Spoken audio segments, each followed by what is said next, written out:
Hi friends, welcome to Aachi's scookworld. ഞാൻ ഇന്ന് തയ്യാറാക്കുന്നത് ഒരു പാവയ്ക്ക തീയലാണ്. വളരെ എളുപ്പത്തിൽ തീരെയും കയ്പില്ലാതെ തന്നെ തയ്യാറാക്കാൻ പറ്റുന്ന ഒരു പാവയ്ക്ക തീയലാണ് ഇന്ന് ഉണ്ടാക്കുന്നത്.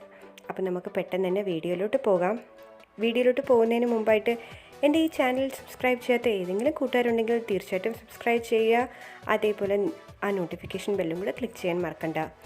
നിങ്ങൾക്ക് എൻ്റെ ഈ വീഡിയോ ഇഷ്ടപ്പെട്ടാൽ ലൈക്ക് ചെയ്യുക, ഇഷ്ടപ്പെട്ടില്ലെങ്കിൽ ഡിസ്ലൈക്ക് ചെയ്യുക. നിങ്ങളുടെ വിലയേറിയ കമൻറ്റ്സ് താഴെയുള്ള കമൻറ്റ് ബോക്സിൽ ഇടാനും മറക്കണ്ട.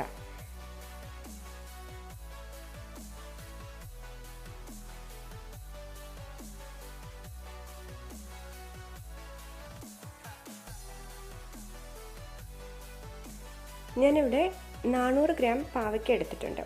വെള്ള പാവയ്ക്കാണ് എടുത്തിട്ടുള്ളത്.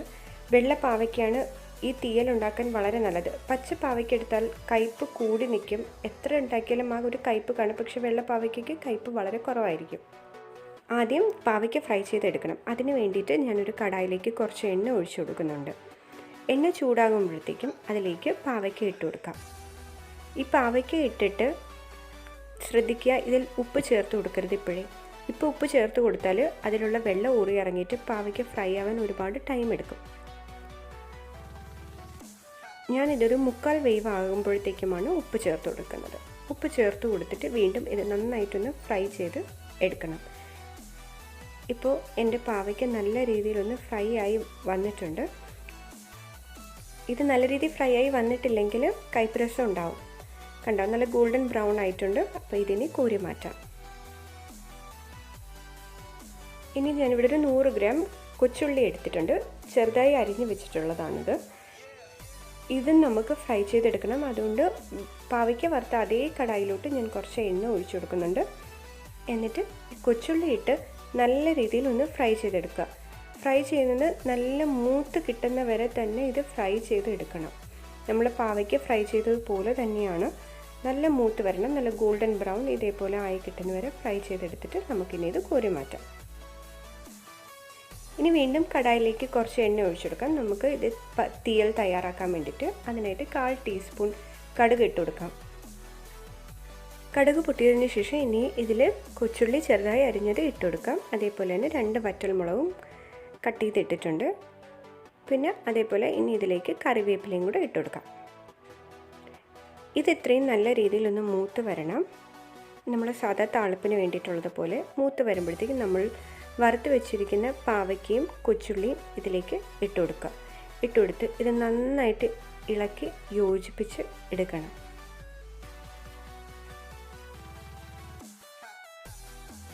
ഇത് നല്ല രീതിയിൽ യോജിച്ച് വന്നതിന് ശേഷം ഇതിലേക്ക് 1/4 ടീസ്പൂൺ മഞ്ഞൾപ്പൊടി ഇട്ട് കൊടുക്കാം.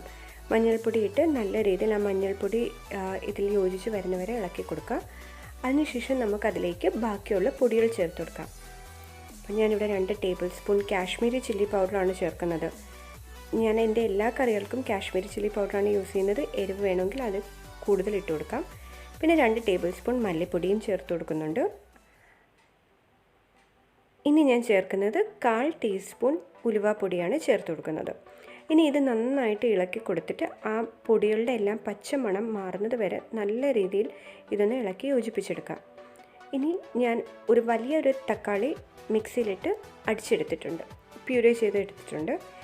ഈ പേസ്റ്റ്, തക്കാളി പേസ്റ്റ് നമുക്ക് ഇതിലോട്ട് ഒഴിച്ചു കൊടുക്കാം.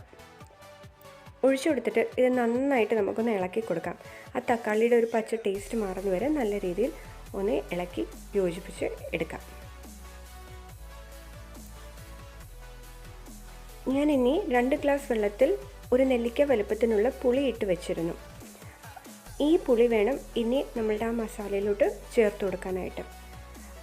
2 ഗ്ലാസ് വെള്ളമാണ് എടുത്തിരിക്കുന്നത്. അപ്പോൾ നമ്മളുടെ കറിക്ക് നല്ല രീതിയിൽ ഒരു കൊഴുപ്പ് കിട്ടാൻ വേണ്ടിയിട്ടാണ് പുളി ചേർത്ത് കൊടുക്കുന്നത്. അതേപോലെ ഒരു പുളിയും, കാരണം തക്കാളി ഒരു വലിയ തക്കാളിയാണ് ഇതിൽ ചേർത്തിരിക്കുന്നത്. അപ്പോൾ പുളി ചേർക്കുമ്പോൾ നല്ലൊരു പുളി ടേസ്റ്റും കിട്ടും. ഇനി ഇതിലേക്ക് ഞാൻ തേങ്ങ വറുത്ത് വെച്ചിട്ടുണ്ട്. ഒരു പകുതി തേങ്ങ ചിരകി വറുത്ത് വെച്ചിട്ടുണ്ട്.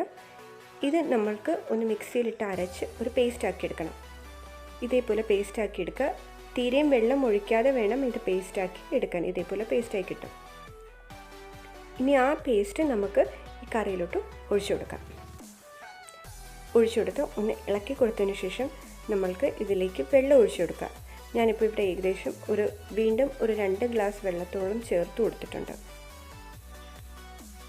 അപ്പോൾ വെള്ളം എത്ര വേണമെന്ന് വെച്ചാൽ ഇതേപോലെ ഇരിക്കണം, ഇത്രയും ലൂസ് കൺസിസ്റ്റൻസിയിലിരിക്കണം. അപ്പോൾ ഇനി ഇത് നമുക്കൊന്ന് അടച്ച് വെച്ചെടുത്ത് ഒരു 15 മിനിറ്റ് കറി കുറുകി വറ്റുന്ന വരെ നമുക്കൊന്ന് വെച്ച് കൊടുക്കാം. ഇപ്പോൾ ഏകദേശം ഒരു 10-15 മിനിറ്റ് ആയിട്ടുണ്ട്. കണ്ടോ, എൻ്റെ കറി നന്നായിട്ട് വെന്ത് കറി കുറുകി വന്നിട്ടുണ്ട്. ഇതിനി നമ്മൾക്ക് ഒരു സെർവിങ് ബൗളിലോട്ട് മാറ്റാം. അപ്പോൾ പാവയ്ക്ക തീയൽ റെഡി ആയിട്ടുണ്ട്.